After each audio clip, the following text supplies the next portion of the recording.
12ஆம் அதிகாரம் முதல் வசனத்தை எடுத்தவர்கள் நீங்கள் வாசிக்கலாம். அப்படி இருக்க உங்கள் சரீரங்களை பரிசுத்தமும் தேவனுக்கு பிரியமான ஜீவ பலியை ஒப்புக் கொடுக்க வேண்டும் என்று தேவனுடைய இரக்கங்களை முன்னிட்டு உங்களை வேண்டிக் கொள்கிறேன். இதுவே நீங்கள் செய்யத்தக்க ஆராதனை. கண்கள் ஓடி ஜெபிப்போம். பிதாவே துதிக்கிறோம். இந்த வசனங்கள் எல்லாம் உடைய கருத்துல கொடுக்கிறோம். அப்பா, தேவ ஆவியானவர் தாமே எங்கள் மத்தியில இருந்து பேசுவதாக, தெளிவுபடுத்துகிறாக. இயேசு கிறிஸ்துவின் இரத்தத்தினால ஜெயம் எடுக்கிறோம். இயேசு நாமத்தில் பிதாவே, ஆமென். Right, okay. இங்க நான் பார்க்கிறோம், இதுவே நீங்கள் செய்யத்தக்க புத்தி உள்ள ஆராதனை. இதுவே நீங்கள் செய்யத்தக்க எதுவே என்று சொல்லி நாம் பார்க்கும் பொழுது, இப்ப அப்படி இருக்க சகோதரரே, நீங்கள் உங்கள் சரீரங்களை கவனிக்க வேண்டும். உங்கள் சரீரங்களை பரிசுத்தமும் உங்கள் சரீரங்களை பரிசுத்தமும். நிறைய பேர் சொல்றாங்க, உள்ள சரியான போதும் வெளியே எப்படிதான், அப்படிலாம் கிடையாது. வீடை மட்டும் ஒழுங்கா என்ன பண்றோம், நம்ம உள்ளவும் சரியாயிக்கிறோம். வெளியே சில வீடு பாத்தீங்கன்னா, வெளியே பாத்தீங்கன்னா நல்லா அட்ராக்ஷனா இருக்கும், சும்மா பயங்கரமா இருக்கும். உள்ள நுழைய முடியாது, அவ்வளவு நாற்றம் அடிக்கும். அங்கங்க முடி இருக்கும், அங்கங்க என்ன சொல்றது, தலையில வாரின எல்லாம் அந்த பொம்பளைங்களோட முடி பாத்தீங்கன்னா நிறைய வீடுல பாத்தீங்கன்னா சுருள் அங்கெல்லாம் அப்படியே சுத்திட்டே இருக்கும். சில வீடுகளை துணி அழுக்கா இருக்கும். சில வீடுகளை பாத்தீங்கன்னா தப்பா எடுக்காதீங்க, அப்படி ஏதாவது இருந்தா இனிமேல் சரி பண்ணுங்க.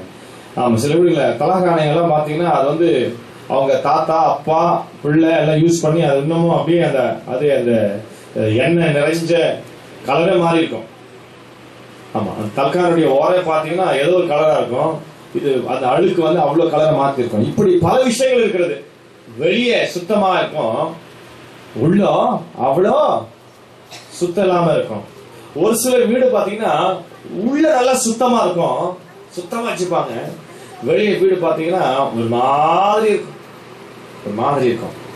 சரியா, அந்த வீடு அதாவது ஓட்டையா, அது ஒயிட் வாஷ் பண்ணாம பாடழிஞ்சதாக இருக்கும். ஆனா உள்ள சுத்தமா வச்சிருப்பாங்க. அதாவது இது கரெக்டா, அது கரெக்டா, எது கரெக்ட்? அப்படிதான் வரணும் பதில். ஏன்னா நான் அடுத்த கேள்வி போடாம நான் கேட்கறதுக்கு உங்க பதில் எப்படின்னு பார்க்கணும். இது கரெக்டா, அது கரெக்டா? ரெண்டுமே தவறு. அப்ப எது கரெக்ட்? ரெண்டுமே சரி செய்யணும். அதுபோல உன் தோற்றமும் சரியாக வேண்டும், உன் உள் வீடும் சரியாக இருக்க வேண்டும். உன் தோற்றம், உன் சரீரம், உன் சரீரத்துக்கு மேல் நீ உடுத்துகிற நீ அதாவது உன்னுடைய நடைபாவன உடை, இவைகள் எல்லாமே தேவனை பிரியப்படுத்தக்கூடியதாக இருக்க வேண்டும். கர்த்தரை பிரியப்படுத்துகிற பிள்ளைகளாக நீ இருப்பாய் என்று சொன்னால் உள்ளம் புறமும். ஹல்லேலூயா. சில ஹோட்டல்ல போய் பாத்தீங்கன்னா பாக்கிறதுக்கு பிரியாணி அப்படியே வாய் எச்சல் ஊறும், அப்படியே சாப்பிடலாம் போல இருக்கும். பக்கத்துல சில உட்காந்துட்டால ஹோட்டல்ல என்ன சாப்பிடுன்னு தெரியாது. எதுல இருக்கிற டேபிள்ல பார்த்துட்டு அந்த பிரியாணியோ இல்ல வந்து அந்த இதோ பார்த்தோ என்ன பண்ணுவோம், எனக்கும் ஒரு பூரி கொடுத்துருங்க அப்படின்வோம், இல்ல எனக்கும் ஒரு பிரியாணி கொடுங்க. காரணம் என்ன? நீ சாப்பிட்டு பார்த்துருக்க மாட்டேன், ஆனா அதை பாக்குற தோற்றம் எப்படி இருக்குங்க, சாப்பிடணும் போல இருக்கும். நீ ஆர்டர் பண்ணிட்டு ஏன்டா ஆர்டர் பண்ண மாதிரி இருக்கும். ஏன்? ருசியா இருக்காது, இல்ல உப்பா இருந்திருக்கும், இல்ல ஓவர் காரமா இருந்திருக்கும். சில நேரங்கள் தாங்க முடியாம பாக்குறது நல்லா இருக்குது, ஒரு இவ்வளவு உப்பு போட்டு வச்சுக்கிறியாப்பா, இதுக்கு நான் துட்டா கொடுக்கணுமா அதை கொடுக்கணுமா கேட்கறதெல்லாம் இருக்குது. ஒரு சில சாப்பாடு பாத்தீங்கன்னா பாக்குறதுக்கு அப்படியே ஒரு மாதிரி நொய்யும் கீயுமா இருக்கும். வாங்க சாப்பிட்டு பாரு, என்னங்க இப்படி இருக்குது சாப்பிடுங்க சார், நான் டேஸ்டா வருது சார். அப்போ பாருங்க, அப்படியே இருக்கு இப்படியே இருக்கு, இப்படி அப்படி இல்லாம எப்படி இருக்கணுமோ அப்படி இருந்தாதான் எல்லாத்துக்குமே பாதிப்பு வராம சொல்லுங்களேன். ஹல்லேலூயா, ஹல்லேலூயா. அதாவது இப்படி இருந்தா அப்படி ஆயிட்டெல்லாம் கிடையாது, எப்படி இருக்கணுமோ அப்படி இருக்கணும். ஹல்லேலூயா. தேவ பிள்ளைகளாகிய நாம் தேவனை சார்ந்து தேவனோடு கூட இருக்கிறவர்கள். உன் தோற்றமும் உன்னுடைய உள்புறமும் வெளிப்புறமும் இவைகள் எல்லா வகையில கர்த்தரை பிரியப்படுத்தக்கூடியவர்களாக நாம் இருக்க வேண்டும்.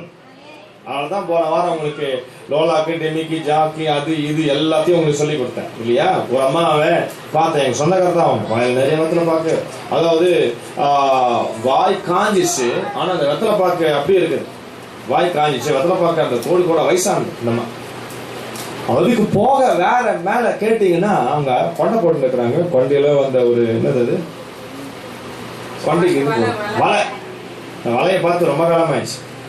கொண்டைக்கு வலை. இங்க ஒரு இது பத்தாம கவனிங்க, சைட்ல ரிவீட் நான் நிறைய பேரை சொல்லியிருக்காங்க. சைட்ல நான் உங்களை கேட்டேன், என்னம்மா அது அது டிஸ்கோப்பா? கேள்விக்கு டிஸ்கோ தேவையா? அப்போ உங்களுடைய தோற்றத்தை தேவனுக்கு பிரியமாய் நடப்பதற்கு இடம் கொடாமல் தன்னை பிரியப்படுத்துவதற்காக தனக்கு பிரியமானது எதெல்லாம் இருக்குதோ அது நல்லா இருக்குதோ நல்லா இல்லையோ. சிலர் பாத்தீங்கன்னா அசிங்கமா இருப்பாங்க. நான் போன முறை சொன்ன நினைக்கிறேன், பவுடர் அவ்வளவு அப்பி இருப்பாங்க, அவ்வளவு இஷ்டம். அது பவுடர் போடுறது அவ்வளோ, சிலருக்கு மஞ்சள் போடுறது அவ்வளவு இஷ்டம். தேய்ச்சி தேய்ச்சி தேய்ச்சி தேய்ச்சி தேய்ச்சி தேய்ச்சி தேய்ச்சி சும்மா போட்டு போட்டு போட்டு போட்டு அப்படியே அவ்வளவு இஷ்டம், அவ்வளவு இஷ்டம் இஷ்டம். அது மற்றவங்க பார்க்கறதுக்கு அழகா இருக்கிறதே இல்லையோ, தனக்கு இஷ்டம், தனக்கு இஷ்டம். சில புடவை கட்டில வருவாங்க, அது பாட்டுன்னு, அதாவது அவங்களுக்கு அந்த புடவைக்கு சம்மந்தமே இருக்காது. அந்த கலரும் சரி ஆளும் சரி அந்த மாதிரி இருக்கும். கவனிங்க கவனிங்க கவனிங்க கவனிங்க. ஆனா பாத்தீங்கன்னா அவங்களுக்கு அது இஷ்டம். அவங்க சொல்லுவாங்க, நல்லா இருக்குதா நல்லா இருக்குதா. நீ நல்லா இல்லைன்னு சொன்னா கூட ஏப்பாமா என்னமா இருக்குது. ஏன்னா அவங்க அந்த அம்மாவுக்கு ஒரு திருப்தி, அப்படி ஒரு திருப்தி, அப்படி ஒரு திருப்தி. சிலர் பாத்தீங்கன்னா அந்த ஷர்ட் போட்டுன்னு இருப்பாங்க, அதாவது 2 பேர் தைச்சிக்கலாம் அந்த ஷர்ட்டை. சும்மா நீ நல்லா பெருசா பல பல பல பலன்னு பல பல பல பலன்னு இருக்கும். அவங்களுக்கு அப்படி ஒரு திருப்தி, அவங்களுக்கு அப்படி ஒரு திருப்தி. நீ நல்லாவே பாருங்க, அவங்க கேட்கவே மாட்டாங்க. அப்ப என்ன சொல்ல வரனா, தன்னுடைய சரீரம், தன்னுடைய எண்ணங்கள் அவர்களை திருப்திப்படுத்துகிறபடினால அவைகளுக்கு அவர்கள் என்ன பண்றது கிடையாதுங்க. யார் சொன்னாலும் எதுவுமே கேட்க போறதில்ல. ஆனா நான் இன்றைக்கு சொல்லக்கூடியது கர்த்தருடைய கிருபையினால ஆண்டுடைய ஊழியக்காரங்க சொல்றேன், உன் சரீரம் உன்னை திருப்திப்படுத்துவதாக எதையும் செய்யாத, உன் சரீரம் கர்த்தரை திருப்திப்படுத்துவதற்காக எதனாலும் செய்யும். ஹல்லேலூயா ஹல்லேலூயா ஹல்லேலூயா. ஒருவேளை உனக்கு பிடிக்காம இருக்கலாம், அது கர்த்தருக்கு பிடிச்சிருக்குமானால் அதுக்கு நீ செவி சாய்த்து பாரு, உனக்கு ஆசீர்வாதம் உன் வாழ்க்கையில கூடும். நீ நினைச்சு பாக்குறதுக்கு மேல கர்த்தர் உனக்கு செய்வாரு. ரெண்டாவது நல்லா ஒண்ணு தெரிஞ்சுக்கங்க, கர்த்தர் உன்னை அழகு பார்க்கத்தான் வைப்பாரா ஒழிய உன்னை அசிங்கப்படுத்த வைக்கவே மாட்டார். ஆகவே நீ கர்த்தருக்காக எதை விடுறாயோ அது உனக்கு அழகா ஒழிய அது அசிங்கமே கிடையாது. ஆமென். கர்த்தரை பிரியப்படுத்துவதற்காக, ஏன் வசனம் தான் சொல்லுது, நான் பார்த்த பிரகாரமாக சரீரங்களை பரிசுத்தமும் தேவனுக்கு பிரியமான. இந்த சரீரம் கர்த்தருக்கு பிரியமும் தேவனுக்கு பிரியமும் அவருக்கு பரிசுத்தமானதாக காணப்பட வேண்டுமா? உங்களை பார்த்து நேற்று தினத்துல ஒரு இடத்துல செய்தி கொடுக்கும்போது அதான் சொன்னேன், கர்த்தருக்கு மயக்கமட்டாகட்டும். அதாவது உங்களை பார்த்து மற்றவங்க திருந்தணும். ஆமென். உங்ககிட்ட காரியங்களை கற்றுக்கொள்ள வேண்டும். ஆமென். நீங்க மற்றவங்க கிட்ட கற்றுக்கொள்றது உகந்ததா அல்லது உங்களை பார்த்து மற்றவர்கள் கற்றுக்கொள்வது உகந்ததா? அப்படி வர்ற எண்ணம் உங்களுக்குள்ள, என்ன பார்த்து கற்றுக்கொள்ளட்டும். ஆனா நீங்க எதை பார்த்து நீங்க கத்துக்குவீங்க? எதை பார்த்து நீங்க கத்துக்குவீங்க? அப்படின்னா ஆமென். கை தட்டுங்க பாக்கலாம். கர்த்தருக்கு மகிமை உண்டாகட்டும். நீங்க கற்றுக்கொள்ள வேண்டிய இடம் ஆட்கள் அல்ல, உங்க கையில் இருக்கிற பரிசுத்த வேதாகமம். கையில் இருக்கிற பரிசுத்த வேதாகமம் உங்களுக்கு கற்றுக் கொடுக்கிறவைகளுக்கு நீங்கள் செவி சாய்க்கும் பொழுது, நீங்கள் கற்றுக்கொள்ளக்கூடிய விஷயங்களுக்கு உங்களுடைய மனம் திரும்பும் பொழுது, உண்மையாகவே கர்த்தரோட எல்லாம் ஊரே உங்களுக்கு பகையானமா கவலைப்படாதீங்க. ஒரு நாள் அந்த ஊரு உங்களுக்கு மட்டும் தான் நிற்கும். சத்தியத்துக்கு எப்பவுமே மதிப்புண்டு. ஆமென். சத்தியம் எப்பவுமே பொய்யாகாது. ஹல்லேலூயா. பொய் சத்தியமாகாது, சத்தியம் பொய்யாகாது. ஹல்லேலூயா. சத்தியம் சத்தியம் தான், பொய் ஆமா. அதாவது சத்தியம் பொய்யாய் தோன்றும், ஆனா ஒரு நாள் அது சத்தியம் என்பது தெரிய வரும். கவனிங்க, அது நல்லது. ஆனால் பொய் சத்தியமாக அந்த நேரத்தில் தோன்றும், ஆனால் பொய் என்று தெரிய வந்தால் அதை விட ஒரு கேவல ஆசைங்க வேற எதுவுமே இல்ல. தேவ ஜனமே, நீங்கள் நானும் ஆராதிக்கிற தேவன் அவர் சத்தியபரர். அவர் நானும் வழியும் சத்தியமாக இருக்கிறேன்னு சொன்ன தேவன் அந்த சத்தியமாக வேத வசனத்தை இந்த கரத்துல கொடுத்திருக்கிறார். இந்த வேத வசனமாகிய சத்தியத்துக்கு நாம் செவி சாய்க்கும் பொழுது, நாம் இடம் கொடுக்கும் பொழுது, அவருக்காக நம்முடைய வாழ்க்கையை வாழும் பொழுது, தேவ ஜனமே அவர் உங்களுக்காக செய்ய வேண்டிய விஷயங்களை செய்வாரு. கடந்த சமீப நாட்களிலே உங்களுடைய வாழ்க்கையை குறித்து, உங்களுடைய ஜெபத்தை குறித்து, உங்களுடைய அதாவது நீங்க வைராக்கியமா நீங்க ஜெபித்த ஜெபம் சரியில்லை, இனிமே ஒழுக்கமா ஜெபிக்கணும்னு சொன்ன பிறகு கொஞ்ச நாட்களாகவே அந்த வசனத்தை கேட்ட பிறகு உங்களுடைய ஜெபத்து நிமித்தமாக, உங்களுடைய நல்லடக்கை நிமித்தமாக கர்த்தருடைய பிரதான கிருபையினாலே இன்றைக்கு நீங்கள் குடும்பமாய் வந்து ஆராதிக்க கர்த்தர் உதவி செஞ்சிருக்கிறார். நினைச்சு பார்க்காத விஷயங்களை கர்த்தர் செய்து கொண்டு வருகிறார். அது காரணம் என்ன? உங்களுடைய கீழ்ப்படிதல், உங்களுடைய மனமாற்றங்கள், உங்களுடைய நல் நடத்தைகள், உங்களுடைய ஆவிக்குரிய வாழ்க்கைகள் கர்த்தருடைய பரிசுத்த நாமத்துக்கு மகிமையுண்டாவதாக.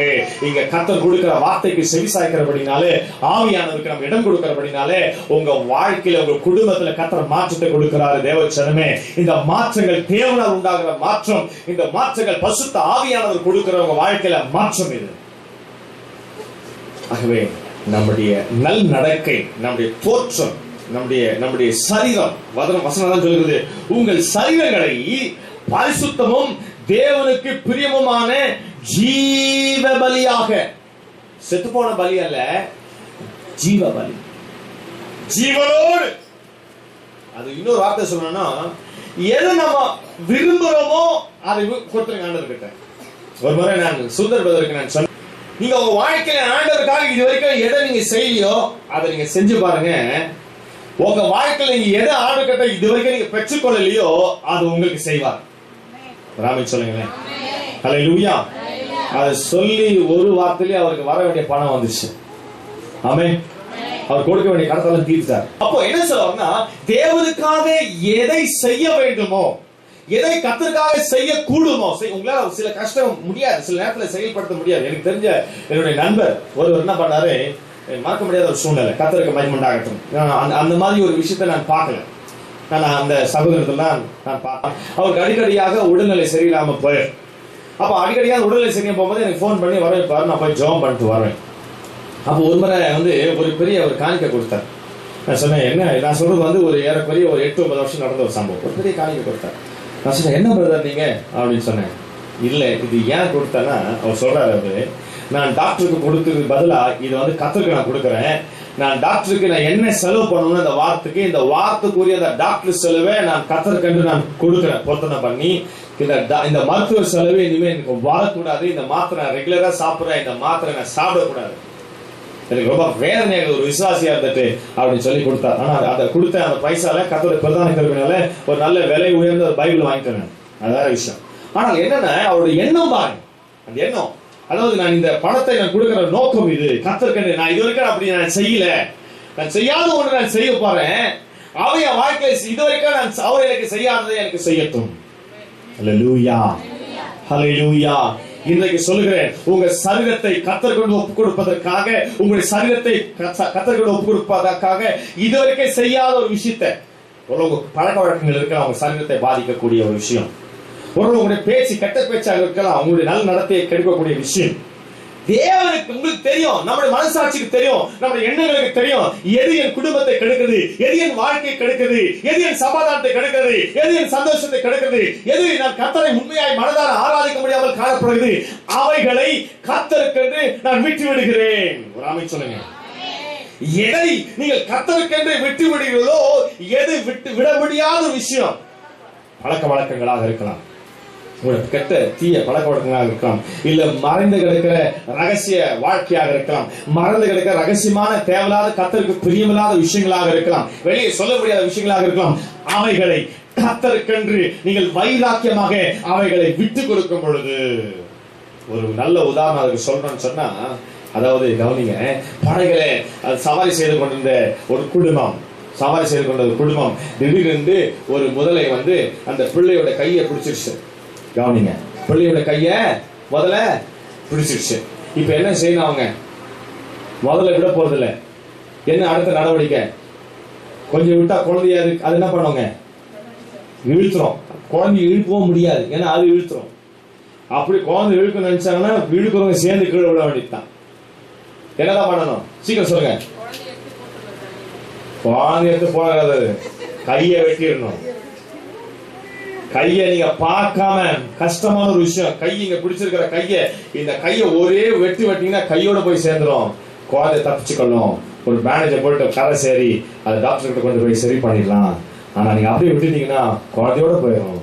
அதே போலதான் அவங்க பழக்க வழக்கங்கள். கர்த்தர் கண்டு விட முடியாத விஷயங்களை விட்டுருங்க. அதை நீங்க விடலன்னா அது உங்களை விடாது. அதை நீங்க விடலன்னா அது உங்களை இழுத்துரும். டோட்டலா உங்களை மாத்திரம் பாதிக்காத உங்களை இழுக்கிறது உங்களை சார்ந்தவர்களையும் பாதிக்கிறது என்பதை நீங்க மறந்துவிடக்கூடாது. உங்க குடும்பத்தை பாதிக்கிறது என்பது மறந்துவிடக் கூடாது. உங்க குடும்பத்தை பாதிக்கும் பொழுது அது சமுதாயத்துக்கு ஒரு கேடு உண்டாகிறது. அந்த சமுதாயத்தை பாதிக்கிறது. அந்த சமுதாயம் உங்கள் நிமித்தமாக உங்கள் குடும்பத்தை தவறாய் பேசுகிறது. இந்த நிமித்தமாய் தான், இந்த மனுஷ நிமித்தமாக இந்த குடும்பம் அழிஞ்சிருக்குது. இல்ல அந்த குடும்பம் நல்லா இருக்குமே. அப்போ தேவன் உங்களை ஆசீர்வதிக்க வேண்டும் என்று சொல்லி, உங்களை உயர்த்த வேண்டும் என்று சொல்லி, உங்கள் சரீரங்களை பரிசுத்தம் தேவனுக்கு பிரியமும் ஜீவ பலியாக, எப்படியாம் ஜீவ பலியாக ஒப்பு கொடுக்க வேண்டும் என்று தேவனுடைய இரக்கங்களை முன்னிட்டு உங்களை வேண்டிக் கொள்கிறேன். வேண்டிக் கொள்கிறேன் தயவா கேட்கிறது. பவுல் ரோமர்கள் தயவா இப்படி நீங்க செய்யும் பொழுது அவர் சொல்றாரு, இதுவே ஹல்லேலூயா, இதுவே நீங்கள் செய்யத்தக்க புத்தி உள்ள ஆராதனை. இதுவே நீங்கள் செய்யத்தக்க புத்தி உள்ள ஆராதனை. ஆராதனைக்கு வருகிறது வெறுமே நம்ம முக்காடு போட்டுட்டு நல்லா பாட்டை பாடிட்டு கண்ணீர் சிந்திட்டு எல்லாத்தையும் நம்ம கர்த்தர்கிட்ட ஒப்பு கொடுத்துட்டு போயிட்டு வந்தது அல்ல. உங்களுடைய மாற்றங்கள் ஜீவ பலியாக ஒப்பு கொடுக்க வேண்டிய விஷயம். எதெல்லாம் ஜீவ பலியாக அந்த அப்படியே கொடுக்கிறது. நான் சொல்றது பணத்தை இல்ல. நீங்க உங்களுடைய எண்ணங்களை, உங்களுடைய தேவையில்லாத, அதாவது பிரச்சனைகளை, தேவையில்லாத சஞ்சலங்களை, தேவையில்லாத பழக்க வழக்கங்களை அப்படியே ஹல்லேலூயா அப்படியே கொடுக்கிறது. அப்படியே விட்டு கொடுக்கிறது. நீங்க விட்டு கொடுத்து பாருங்க. சில நேரங்கள்ல கவனிங்க, சில நேரங்கள்ல எங்கேயாவது பிரச்சனைகள் வந்துச்சுன்னு வைங்களேன், அவங்க சொல்லுங்க நீங்க தாங்க தப்பு பண்ணீங்க. நம்ம தப்பே பண்ணிருக்க மாட்டோம். நான் சில நேரத்துல அப்படிதான் பண்ணுவேன். என்ன ரொம்ப டார்ச்சர் பண்ணி இதான் தப்பு பண்ணேன். சரிப்பா நான் தான் தப்பு பண்ணப்பா, சாரி மன்னிச்சிருப்பா, விட்டுரு. அப்படியே கொடுத்தது போட்டோம். அவங்க அப்படி சொல்றதால திருப்தியா ஸ்தோத்திரம் பண்ணுங்க. ஹல்லேலூயா. அது எப்படி சார், ஆமா நான் தப்பு போ அப்படி சொல்லாதீங்க. அன்பா, அது பிரோஜனம் நீ சொல்றது சட்டியை பிடிச்சி அடிச்சிடும். அதுக்கப்புறமா நீ அன்பா என்ன நான் அதெல்லாம் தப்பு பண்ணேன், சரிப்பா, சரிங்க பிரதர், சரிங்க சிஸ்டர், கர்த்தர் ஆசீர்வதிப்பார், பரவாயில்ல, நல்லா இருங்க. அதை நீங்க தன்மையா, ஒரு பணிவா, ஒரு சமாதானமா அதை சொல்லி பாருங்க. கர்த்தர் உங்களுக்கு வழக்காடுவா. காரணம் என்னன்னா, உங்க சரீரம் அந்த தூண்டுதலுக்கு நீங்க இடம் கொடுக்கல. இதெல்லாம் சரீரத்துக்குள்ள ஏற்படுகிற விஷயம். இதெல்லாம் கவனிங்க. அதாவது விட்டு கொடுக்க முடியாத குணம் இந்த சரீரத்தில் ஏற்படுகிற விஷயம். சரீரத்தில் உடனே கேட்டணும், உடனே அதை பண்ணிடணும், உடனே. அப்போ உங்களுடைய ஆவி பொறுக்க முடியாத ஒரு ஆவியை வச்சுருக்கிறேன். ஆவி பொறுக்க முடியல, பொறுக்காம இருக்கிற கஷ்டம். சில நேரங்களோட வாழ்க்கையில ஐயோ என்ன போய் அப்படி திட்டாங்களே, என்ன போய் அப்படி கேட்டாங்க, என்ன போய் தப்பா நினைச்சிட்டாங்களே. இப்படி எதுவாக இருக்கட்டும். நான் ஒரு காலத்துல அப்படியே இருந்தவன். ஆனா கவனிங்க, தயவுசெய்து கவனிங்க. ஒரு சில நேரங்கள் அது பிறகு கருத்து கொடுத்தாரு. மற்றவங்க என்ன நினைக்கிறாங்க குறித்து எனக்கு கவலை இல்ல. கர்த்தர் நீ என்னை குறித்து என்ன நினைக்கிறது எனக்கு கவலை. ஆமென். அதுக்கு மாத்திரம் நம்ம கரெக்டா சரி பண்ணிட்டோம் சொன்னா, ஒருவேளை உங்களை தப்பா நினைச்சாலும், தப்பா பேசினாலும் சரி, அவர்களாகவே உங்க பக்கத்துல வந்து சாரி அக்கா, சாரி சிஸ்டர், சாரி அண்ணா, நான் வந்து உங்களை தப்பா நினைச்சேன், நான் தப்பா பேசிட்டேன், ஆனா ஆண்டவருக்கு வந்து உணர்த்தினாரு, என்ன மன்னிச்சிருங்க. அது ஒரு மகிமையா. அதான் சொல்றேன் ஆரம்பத்துல, உங்களுக்கு நீங்க மாம்சத்துல செயல்படுறதுல ஜெயம் எடுத்தலாம், ஆனா அது மகிமையா இருக்காது. நீங்க ஆண்டவர்கிட்ட ஒப்பு கொடுத்துட்டீங்கன்னா அது வந்து முடிவு வந்து எப்படி இருக்குன்னா மகிமையா இருக்கும். ஒரு ஆமீன் சொல்லுங்களேன். உங்கள் சரீரங்களை பரிசுத்தமும் ஜீவ பலியாக ஒப்பு கொடுக்க வேண்டுமா? நீங்க ஜீவ பலியாக ஒப்பு கொடுக்கும் பொழுது கர்த்தர் உங்க சரீரத்துல, உங்களுடைய ஆவியில, உங்களுடைய ஆத்மாவிலே மகிமைப்படுவார். நான் முதல் வாரம் சொன்னது போல உங்களுடைய ஆவி, ஆத்மா, சரீரம் மூணு ஒன்னா இருக்கக்கூடியது. இந்த மூணுத்தையும் பிரிக்க முடியாது. அப்படி அதை நீங்க பிரிச்சுன்னு சொன்னா அதோட மனுஷன் சீர்கட்டு இருக்கிறான்னு அர்த்தம், அவன் சீர்குலைந்து இருக்கிறான்னு அர்த்தம். கவனிங்க, இந்த ஆவியும் ஆத்மாவும்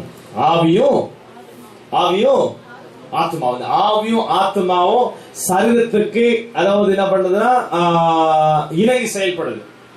இந்த ஆவி ஆத்மா சரீரத்துக்கு இணங்கி செயல்படலன்னா அவங்க புத்தி சுவாதீனம் இல்லாதவர்கள். புத்தி, ஆமா, அந்த புத்தி வந்து சுய, அதாவது அந்த அவங்க மனநிலை சரியில்லைன்னு அர்த்தம். இப்போ நீங்க ஒன்று சொல்றீங்க, நான் ஒன்று சொல்றேன்னா, அப்ப என்னுடைய ஆவி, கவனிங்க, என்னுடைய ஆத்மா, என்னோட ஆவி நீங்க சொல்ற விஷயத்தை ஏற்று அதை எனக்கு சரியா என்ன பண்ண முடியல? ஹலோ, என்ன பண்ண முடியல? சொல்ல முடியல. நீங்க வந்து அம்மா கதை பேசுங்க, நான் அப்பா கதை பேசுனா பிரயோஜனம் கிடையாது. நீங்க ஏபிசிடி சொல்லுங்க, நான் காங்காச்சா சொல்லுங்க, பிரயோஜனம் கிடையாது. உங்க பேர் கேட்டா நான் அப்பா பேர் சொல்றேன்னா, அப்ப நீங்க சொல்றத வந்து என்னுடைய சரீரம், என்னுடைய ஆவியில் ஏற்றுக்கொண்டு என் சரீரத்துல அதுக்கு பதில் கொடுக்க முடியாமல் இருக்கிறேன். அப்போ எனக்கு வந்து இந்த மூணுமே சரியாய் இயங்காமல் இருக்கிறது. கவனிப்போம், கவனிங்க, பாருங்க. அப்ப இந்த மூன்றும் இயங்காமல் இருக்கிற இந்த சூழ்நிலைகளிலே பிரயோஜனமே இல்லை. உங்க முகரூபம், உங்களுடைய அதாவது சொல்றாங்க அகத்தின் அழகு, ஆமா முகத்துல தெரியும். நீ மூஞ்ச தூக்கி வச்சுன்னு இருக்கிறது, குடும்பத்துல கணவர் கட்ட, மனைவி கட்ட, பிள்ளை கட்ட, அது பிரயோஜனமே சந்தோஷமாய் மகிழ்ச்சியோடு. ரைட், ஓகே, எல்லாமே மனிதர்கள் தான். சில நேரங்கள் நம்மளுக்கு மனசுக்கு நமக்கு சஞ்சலங்கள் ஏற்படுகிறது, சில நேரத்துல பேச. ஆனா காலம்பரா நீ அப்படி இருக்கிறதுல பிரயோஜனமா? காலம்பரா கணவரும் மனைவியும் என்ன ஊமா வீடா அது? சாப்பிட்டியாப்பா? எப்ப சாப்பிட போற? எல்லாம் நீங்க எல்லாம் புரிஞ்சுக்கிறீங்களே. அது என்ன அர்த்தம்? அப்படின்னு என்ன அர்த்தம்? நான் சொன்னதுக்கு சொல்லுங்களா பதில்? நீங்க புரிஞ்சுப்பீங்களே. என்னமா அர்த்தம்? இப்பதான் சொன்னீங்களே, ஒண்ணு அப்புறமா சாப்பிடுறோம், இல்லைன்னா எனக்கு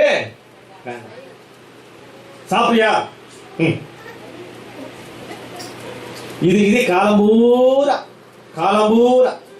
இதுல நடுவில் ஒரு மீடியேட்டர் வேற. இந்த அவங்க அம்மா கிட்ட கொடு, அங்க பாய்க்க வச்சுக்கிற எடுத்து சொல்லுங்க. அம்மா உள்ளதான் இருப்பாங்க. அம்மாவுக்கு டைரக்டா போற மாதிரி இன்டைரக்டா உள்ள போகுது அந்த விஷயம். இது காலம்பூரா போகிறது இல்ல. ரைட், ஓகே, அந்த நேரம் ஒரு சில நிமிஷங்களோ ஒரு சில நேரங்கள் இருக்கலாம். நம்ம வந்து தாங்க, ஏன்னா எல்லாருடைய மனநிலை ஒரே மாதிரி இல்ல. அது உடனே மாத்துக்கிட்டீங்கன்னா சந்தோஷமான விஷயம். நீங்க இன்னும் ஆக்கிற வாழ்க்கையில சரியாயிடுங்க. சில கசப்பு மனசுல அந்த தாக்குதல் இருக்கதான் செய்யும், வேதனை இருக்கதான் செய்யும். நம்ம நேசிக்கிறோமே, நம்ம நல்லா தானே பண்ணோம், நம்ம இந்த மாதிரி சொல்றாங்களேன்னு சொல்லிட்டு உங்களுக்கு அந்த மனத்தாங்கல் இருக்கதான் செய்கிறது. இல்ல நான் சொல்லல, அதை மறுதளிக்கல, அப்படிலாம் இருக்கக்கூடாதுன்னு நான் பிரசங்கம் பண்ண போறதும் கிடையாது. எல்லாருக்கும் அந்த மனத்தாங்கள், அந்த நோவு என்பது இருக்குது, அந்த பெயின், அந்த என்ன சொல்றது, வடு என்பது இருக்கதான் செய்யுது. ஆனா காலம்பூரா வடு இருக்குது. நீ நல்லா கவனிங்க, அடிபட்டு நீ வருஷம் பூரா பேண்டேஜே கட்டினா உன் கால் எப்படி இருக்குங்க? அது எப்படி இருக்கும்? கிட்ட உட்கார மாட்டாங்க உன் பக்கத்துல. முதல்ல தெரிஞ்சுக்கங்க. ஹல்லேலூயா. கிட்ட உட்கார முடியாது. என்ன ஐயோ, அந்த வருஷம் பூரா எப்படி இருக்கும் தெரியல அந்த கால். சிலர் வந்து அந்த பேண்டேஜ் கூட மாத்தாம, அதாவது கால் கூட அந்த கலரா இருக்கும். அந்த பேண்டேஜ் பாத்தீங்கன்னா ரோடோட கேவலமா இருக்கும். அழுக்கப்பட்டு அதப்பட்டு இதப்பட்டு. அப்ப என்ன சொல்லுவாருன்னா, ஆறாத பட்சத்தில் உன் மனம் ஒரு வெளி தோற்றத்துக்கு இப்படி இருக்குன்னு சொன்னா, உள்ளான தோற்றமாகிய உன்னுடைய குணங்கள், கவனிங்க தயவுசெய்து கவனிங்க, உள்ளான இருக்கக்கூடிய உங்களுடைய குணங்கள் இப்படி மாறாம இருப்பா என்று சொன்னால், அது உனக்கு வியாதியும் பிரச்சனையும் நல் நடக்கையும் நல் ஒழுக்கத்தை அது கெடுக்கக்கூடியதாக இருக்கும். தேவச்சனமே, இது நீங்கள் செய்யத்தக்க புத்தியுள்ள ஆராதனை அல்ல, இது நீங்கள் செய்யத்தக்க புத்தி இல்லாத ஆராதனை, புத்திமையான ஆராதனை. ஆவியோடு உண்மையோடு கூட தொழுது கொள்ள வேண்டும் என்று சொன்னால், உன்னுடைய ஆவியோடு கூட உன்னுடைய சரீரமாகிய அந்த உண்மையாய் பணிவோடு கூட, உள்ளான மனதோடு கூட, கர்த்தரை நேசிக்கிற தேவ பிள்ளைகள் கர்த்தரோடு கூட சார்ந்து, கர்த்தரோடு கூட வாழ்ந்து, கர்த்தருக்காக நின்று நீ வாழ்வாய் என்று சொன்னால், உன்னை வாழ வைக்கும் தெய்வம் உன்னோடு கூட இருந்து உன் சந்ததியை வாழ வைப்பார் ஆண்டவர். உன் சந்ததி வாழ்க்கை அடையும். உன் சந்ததி அதாவது இறந்து தெரியாதபடிக்கு உன் சந்ததியை கர்த்தர் ஆசீர்வதிப்பார். இந்த வாழ்க்கை கர்த்தர்க்கென்று வாழும் பொழுது, உன் குடும்பம் கர்த்தர்க்கென்று வாழ்க்கையை ஒப்புக் கொடுக்கும் பொழுது, உன் சரீரங்களை தேவனுக்கென்று ஒப்புக் கொடுக்கும் பொழுது, உன் சரீரத்தை, உன் எண்ணத்தை, உன் எல்லா நிலைகளை கர்த்தர்க்கென்று உன்னை ஒப்புக் கொடுக்கும் பொழுது, உன்னுடைய உடை, கவனிங்க, உன்னுடைய உடை மற்றவர்களை இச்சிக்க கூட அளவுக்கு இழுக்கும் என்று சொன்னால், தயவு செய்து உடைய மாத்து, உன்னுடைய ட்ரெஸ்ஸிங் ஸ்டைலை மாத்திரு. சிலரெல்லாம் பார்த்தீங்கன்னா ரொம்ப கஷ்டமா இருக்கும். சிலருடைய கஷ்டமான என்ன சொல்றோம்னா, அவங்களுடைய ட்ரெஸ் விசேஷமா லேடிஸ் வெளியே பார்க்க முடியல, விசுவாசின்னு சொல்றாங்க. ஜாக்கெட் பின்னாடி பார்த்தீங்கன்னா அவ்வளோ ஒரு பெரிய ஒரு நிலா. எதுக்கு இதெல்லாம் உங்களுக்கு? எதுக்குன்னு கேட்க. ஒழுக்கமா இருங்க. இதுல வேற இங்க இருந்தது இங்க போய் இங்க போய் இங்க போய் இங்க போய் இங்க வந்திருக்குது தெரியல. இனி வரக்கூடிய காலங்கள் எப்படின்னு தெரியல. இப்போ இப்படி போட்டிருந்தாங்க இந்த ஷாலு ஒரு காலத்துல. அதுக்கப்புறம் எப்படி வந்தது? ஆமா ஆமா, அப்புறம் வந்து இப்படி மேல இருந்து இப்படி, அப்புறம் இப்படி வி ஷேப்பு, அப்புறம் ஒன் சைடு. இப்போ ஒண்ணுமே கிடையாது.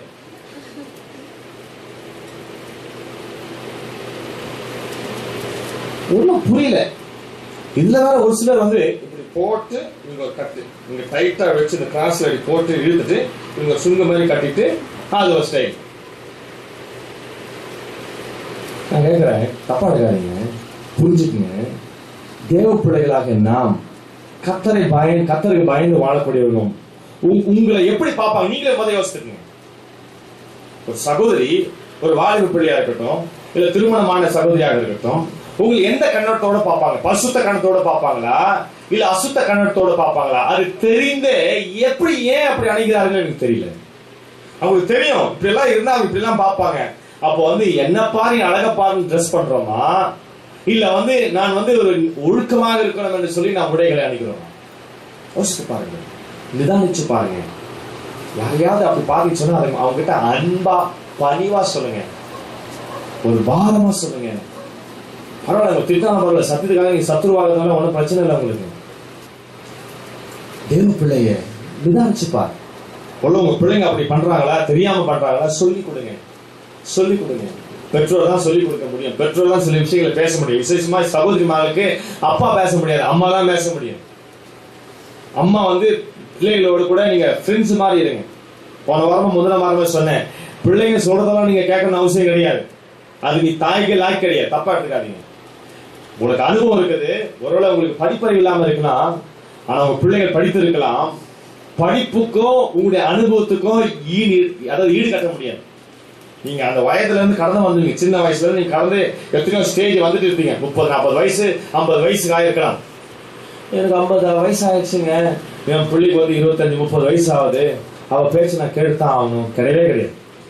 கேளுங்க, எதை கேட்கணுமோ அது கேளு. உங்களுக்கு தெரியும், உங்க மனசுக்கு தெரியும், இதை நான் கேட்கலாம், என் பிள்ளை கரெக்டா தான் சொல்றா. நீ சொல்றதெல்லாம் கேட்டுனா நீ தாய்கள் கிடையாது.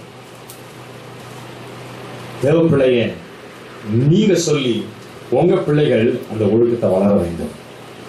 உங்களுடைய சரீரங்களை கர்த்தருக்கு பிரியமாக, தேவனை சார்ந்த பிள்ளைகளாக தேவன்கிட்ட நீ கொண்டு போய் விடணும் பிள்ளைகளை. ஆமென். உலகத்துக்கிட்ட கொண்டு போய் விடக்கூடாது. அது கேட்குதியா, அது கேட்குதியா, அது கேட்கதான் செய்யும். ஏன்னா உலகத்தை பார்க்குது, அதுக்கு தெரியாது. கண்டிப்போடு கூட வளர்க்கணும். நான் சில நம்முடைய மக்களை சில இடத்துல சொல்லுவேன், சின்ன பிள்ளையா இருக்கும் பொழுது நான் சொல்லுவேன், அவங்க சொல்றாங்க எங்க அம்மாவை கொடுத்துட்டாங்க, அவங்க பாட்டி கொடுத்துட்டாங்க. நான் கேட்கிறேன், பாட்டி பெற்றாங்களா நீ பெற்றியா? அது ஓம் பிள்ளையா பாட்டி பிள்ளையா? கர்த்தர் உனக்கு கொடுத்த அது வாரிசா இல்ல பாட்டி கொடுத்த வாரிசா? யோசித்து பாருங்க, நிதானிச்சு பாருங்க. பாட்டி சொல்லி தர Rajini style, Kamal style, Vijay style, Ajith style, Rambha style, கம்பா ஸ்டைலு, எல்லா ஸ்டைலும் சொல்லிக் கொடுக்கும். நீ ஆண்டோட பிள்ளையாக இருக்கிற வசனம் என்ன சொல்லுகிறது? நமக்கு என்ன சொல்லிக் கொடுக்கிறது? ஒரு சரீரத்தை பரிசுத்தமாகவும் தேவனுக்கு ஜீவ பலியாக ஒப்பு கொடுக்க. ஒரு பாஸ்ட் பையனை பார்த்தேன் ஒரு 2-3 வருஷத்துக்கு முன்னாடி. அவன் முடி பார்த்தீங்கன்னா கலர் கலராக இருக்குது, அப்படி நீளமாக. பேரு டேவிட். ஒரு நல்ல ஒரு ஆவிக்குரிய சபைக்கு பாஸ்டர். பண்றேன் சும்மாங்க 20,000 ரூபாய் எவ்வளவு சொன்ன? 8,000 ரூபாய் கொடுத்து நான் சரி பண்ணிருக்கிறேன். 8,000 ரூபாய் கொடுத்து அந்த முடிய பண்ணிருக்கிறியா? அந்த 8,000 ரூபாய் சர்ச்சைக்கு கொடுத்தா ஏதாவது வாங்கி போடலாமா உங்க சபையில? எப்படி பாருங்க, ஒரு ஆம்பளை பிள்ளை 8,000 ரூபாய் செலவு பண்ணி அதுக்கு ஸ்டீமிங் கொடுத்து, அது ஹீட் கொடுத்து, என்னோட கொடுத்து, அதை ஸ்ட்ரைட்னிங் ஆக்கி, அதை கலர் ஆக்கி குச்சி குச்சாகுது. இன்னைக்கு பொம்பளை ஒரு அம்மா பாக்குது, அந்த கரலையார விட்டுருக்குது, அதுவும் அது மாதிரி தான் 10,000 ரூபாய் 15,000 ரூபாய் செலவு பண்ணி அது அப்படியே உருளூர்லா அப்படி உருண்டு ஃபுல்லா. அதை மிஞ்சி போனா 2 வருஷம் 3 வருஷம் இருக்கும். அவ்வளவுதான். திடீர்னு ஒரு பையனை பார்த்த பைக்ல பாத்தீங்கன்னா நான் அது அவனுக்கு ஏதோ வியாதி தள்ள வந்துச்சு, சொட்டியா வந்துச்சான்னு பார்த்தா கிட்ட பைக்ல வேணும்னு தூரத்துல இருந்து பார்த்தேன். வேகமா பைக் கிட்ட போய் பார்த்தா அவன் ப்ளீச் பண்ணிக்கான். அது அங்கங்க அந்த குருவிக்கு வர மாதிரி அங்கங்க இருக்கு. இதெல்லாம் போக பின்னாடி ஒரு சின்ன குடி மாதிரி அப்படி வருது. அது ஒரு குட்டி ரப்பர் பேண்ட். உங்க சரீரம் பரிசுத்தமா வைக்க சொன்னா இது உலகம் என்ன சொல்றா உலகத்துக்கு ஏத்த மாதிரி அப்படியே போயிடுது. ஹல்லேலூயா. இது வேற பொம்பளைங்க வேற, இது வேற அழகா, இங்க ஒரு சிவப்பு கலரு, இங்க ஒரு மஞ்சள் கலரு, அப்புறம் ஒரு ஆரஞ்சு கலர் முன்னாடி. தேவனுக்கு பிரியமாய் நடப்பதற்கு மாறாக பிறருக்கு பிரியமாய் நடப்பது என்பது தேவனுக்கு கூடாத காரியம். உங்கள் சரீரங்களை கர்த்தருக்கு என்று ஒப்பு கொடுத்து பாருங்கள். ராமன் சொல்லுங்களேன். நீங்க எந்த இடத்துல வேணாலும் இருக்கலாம், எங்க வேணாலும் வேலை செய்யலாம். நீ அதாவது ஒரு ஹாஸ்பிட்டல் கூட வேலை செய்யலாம் இருக்கலாம், நர்ஸா கூட இருக்கலாம், டாக்டரா கூட இருக்கலாம். ஏன் தொழில் அப்படிங்க, தொழில் ஒண்ணு பாவம் செய்ய சொன்னா அப்படிப்பட்ட தொழிலை விட்டுரு. நான் இதுல தாஜ் கவர்மெண்ட்ல ஒர்க் பண்ணிட்டு இருந்தேன். வேலை என்ன தெரியுங்களா, கையில 24 hours வேலை இருக்கும்போது பாக்கெட்ல அந்த பாட்டில் ஓபனர் இருக்கும். இந்த சோடா ஓபன் பண்ற பாட்டில் எதுக்குன்னு கேட்டீங்கன்னா பீர் பாட்டில் ஓபன் பண்ணி கொடுக்கறதுக்கு. வேற வழி இல்லாம போனேன். 6 மாசம் அதாவது நான் அழுதுனே அங்க வேலை செஞ்சேன். வீட்டுக்கு சொல்லாமல நின்ட்டேன். இப்படி நான் வேலை செய்யணும்னு அவசியம் கிடையாது. நான் ரட்சிக்கப்பட்டிருக்கிறேன், ஆண்டுக்குள்ள வாழறேன். அப்ப நான் போயிட்டு என்ன பண்ணக்கூடாது, பீர் பாட்டில் திறந்து கொடுக்க கூடாது. கர்த்தர் எனக்கு ஊழியக்காரன் அழைச்சிருக்கிறாரு. ஒரு சிலர் பிசினஸ் பண்ணுவாங்க, கடை வச்சிருப்பாங்க. அந்த கடையில என்ன இருக்குன்னா வெத்தலை பாக்கு இருக்கும், சிகரெட் இருக்கும், பான் பராக்கு இருக்கும், தம்பாக்கு இருக்கும், அப்புறம் ஆன்ஸ் இருக்கும். எதுக்கு நீ கடை வச்சிருக்கிற? கூட வசனமா இருக்கும். இந்த மாதிரி வசனம், மகிழ்ச்சியாய் இருப்பதே உங்களுக்கு பலன். அவன் வருவான் சிகரெட் போட்டு மகிழ்ச்சியா இருப்பான், கர்த்தருக்கு பலனாது. அப்போ செய்யக்கூடிய தொழிலும் கூட பிறரை கெடுக்காத அளவுக்கு கர்த்தரை பிரியப்படுத்துற விஷயங்களாக இருக்க வேண்டும். ஹல்லேலூயா. எவ்வளவு தொழில்கள் இருக்குது, எவ்வளவு விஷயங்கள் இருக்குது. எது செஞ்சாலும் கர்த்தரை பிரியப்படுத்தக்கூடியதாக இருக்க வேண்டும். ஒரு ஆமென் சொல்லுங்களேன். நீங்க ஒரு ஃப்ரெண்ட்ஷிப் வைக்கிறீங்களா, அந்த ஃப்ரெண்ட்ஷிப்பை கர்த்தரை பிரியப்படுத்தக்கூடியதாக இருக்க வேண்டும். ஏற்கனவே சொல்லிக்கிறேன் 2 விஷயம். ஒண்ணு, நீங்க கற்றுக்கொள்ளக்கூடிய, நீங்கள் அவர்களை பார்த்து ஆவிக்குரிய விஷயங்களை கற்றுக்கொள்ளக்கூடிய விஷயங்களாக இருக்க வேண்டும். அப்படி ஒரு நட்பு, ஒரு குரூப் நீங்க வச்சுக்க வேண்டும்.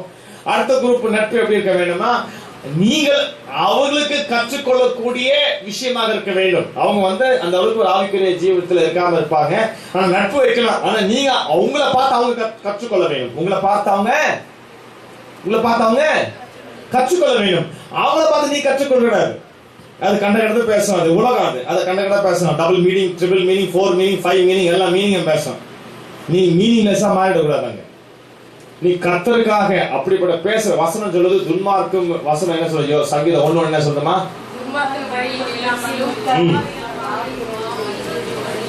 நில்லாமலும் உட்காராமலும் பிரியமாயிருந்து இரவும் பகலும் வேதத்துல தியானமா இருக்கிற மனுஷன். ரைட், நான் முடிக்கிறேன். நிறைய இருக்குது, பரவாயில்ல, முடிக்கிறேன். நிறைய விஷயங்களை நாம் தெரிந்து கொண்டு வருகிறோம். கர்த்தருக்கு மகிமை உண்டாகட்டும். அப்போ தேவனை பிரியப்படுத்த நடக்க நீங்க வாழ்க்கையை நீங்க அமைச்சு கொண்டுட்டீங்கன்னா உங்களுக்கு அது பெரிய ஆசீர்வாதத்தை கர்த்தர் கொடுக்கும். ஆமென். இவ்வளவு பேசுறேன். நான் என் வாழ்க்கையில எப்படி எல்லாம் இருந்தேன்னு இப்ப நான் செஞ்சு காட்ட முடியாது. நான் எப்படி எல்லாம் சட்டை போட்டேன். இந்த பட்டன் எல்லாம் இருக்காது. இங்க மேல இந்த பட்டன் எல்லாம் போட மாட்டேன். காலெல்லாம் இங்க ஒழுக்கமா இருக்காது. எனக்கெல்லாம் இப்படி மாட்டை பார்த்த மாதிரி இருக்கு எனக்கு காலர். அப்பெல்லாம் ரட்சிக்கப்படுறதுக்கு முன்னாடி இப்படி எல்லாம் நான் போடுறதே கிடையாது, போடவே மாட்டேன். அது ஒரு ஸ்டைலா போடுவேன். அதெல்லாம் கேட்காது எப்படி போடுவீங்க. அப்படிலாம் வாழ்ந்து வந்தவன் தான் நான். நான் போன முறை சொன்னேன் இல்லைங்களா, பாவாடை மாதிரி பேண்ட் போட்டிருந்த காலங்கள்லாம் உண்டு. கர்த்தர் எல்லாம் வச்சு மாற்றினார். நான் ஏற்கனவே போட்டிருந்த பழைய, இப்போ இல்லை, அதாவது ஒரு 25 வருஷத்துக்கு முன்னாடி என் பேண்ட், ஒரு பேண்ட் எடுத்து 2 பேர் தைச்சிக்கலாம். அவ்வளவு அது துணி யூஸ்லெஸ். உலகத்தை பார்த்து கற்றுக்கொள்ள வேண்டிய விஷயம். என் கழுத்துல, நான் கிறிஸ்தவ குடும்பத்துல பிறந்தாலும் கூட என் சரீரத்துல கழுத்துல கயிறு போட்டு விட்டேன். ஸ்டைலுக்காக தான். பயத்துக்காகவோ அந்த தாயத்து கட்டலாம் கட்டல, ஸ்டைலுக்காக. இப்படி பல விதமான காரியங்கள் உலகத்தை பார்த்து கற்றுக்கொண்டவன் நான். கர்த்தருக்கு மகிமை உண்டாகட்டும்.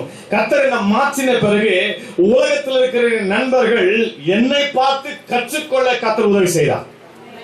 ஹல்லேலூயா, ஹல்லேலூயா. அதுபோல் உங்களை பார்த்து நல்லொழுக்கங்களை, தேவனுக்கு பயந்த விஷயங்களை கற்றுக்கொள்ள வேண்டும். அப்படி கற்றுக்கொள்ள வேண்டும் சொன்னால் உங்கள் சரீரங்களை கர்த்தருக்கு பிரியமும் பரிசுத்தமும் ஜீவ பலியாக நீங்கள் ஒப்புக் கொடுக்கும் பொழுது கர்த்தர் அவைகளிலே பிரியப்படுகிறார். கண்களை மூடி நம் ஆண்டவரை நோக்கி நாம் பார்ப்போம். தேவ பிள்ளையே, உன் சரீரத்தை, உன் எண்ணங்களை, உன் சிந்தனைகளை, உங்கள் வாழ்க்கையை யாருக்கென்று ஒப்புக் கொடுத்திருக்கிறோம்? யாரை மகிமைப்படுத்த, யாரை பிரியப்படுத்த? ஏதோ நீங்க காதல கேட்டுட்டு ஏதோ நீங்க மார்க் போடுறதுக்காக பிரசங்கம் நல்லா சொல்றதுக்காக பிரசங்கம் பண்ணல, நிச்சயமா கிடையாது. எனக்கு அது அவசியமே இல்லை. நீங்க மார்க் போடுறதுக்காக நல்ல பிரசங்கம் கெட்ட பிரசங்கம் சொல்றதுக்காக நான் பிரசங்கம் பண்றதே கிடையாது. அது எனக்கு அவசியமே கிடையாது. பரிசுத்த ஆவியானவர் மத்தியில் இடைப்பட வேண்டும் என்பதுதான் கர்த்தர் பேசிக் கொண்டிருக்கிறார். ஒப்பு கொடுப்போம், சாட்சியா வாழ்வோம். நம்முடைய அக்கம் பக்கத்துல விசுவாசியா இருக்கட்டும், அவங்க அவிசுவாசியா கூட இருக்கட்டும், நம்ம வசிக்கிற வாழ்கிற நம்முடைய இல்லங்களிலே அவர்கள் மத்தியில்